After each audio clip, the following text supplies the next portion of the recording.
আপনি বিড়ি মুখে কেমনে বলেন নবীকে ভালোবাসেন?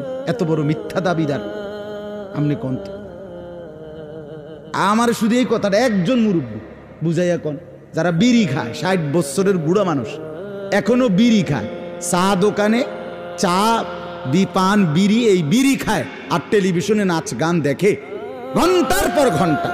এখানে নামাজ চলে, মসজিদে আল্লাহর গোলামের সেজদা হয়, আর বুড়া মিয়া চা দোকানে বসে বসে বিড়ি খায়, টেলিভিশনে নাচ গান দেখে। এই মিথ্যুক লোকটা কেমনে বলে সে নবীকে ভালোবাসে? আরে বলেন, এখন দাঁড়াইয়া বলেন মিয়া, এখানে দাঁড়াইয়া বলেন, সবার সামনে বলেন আপনি কি কারণে নবীরে ভালোবাসেন? কে বলবে আপনাকে আপনি নবীকে ভালোবাসেন? রাসূলুল্লাহ সাল্লাল্লাহু আলাইহি সাল্লাম আজীবন বলছে উম্মত যে পেঁয়াজের গন্ধ, রসুনের গন্ধ, কাঁচা পেঁয়াজ রসুনের গন্ধ আমার পছন্দ না, ওইটা খাইয়া মসজিদে আইসো না, আমার সামনে আইসো না, আমার উম্মতের নেককার লোকদের সাথে বইসো না।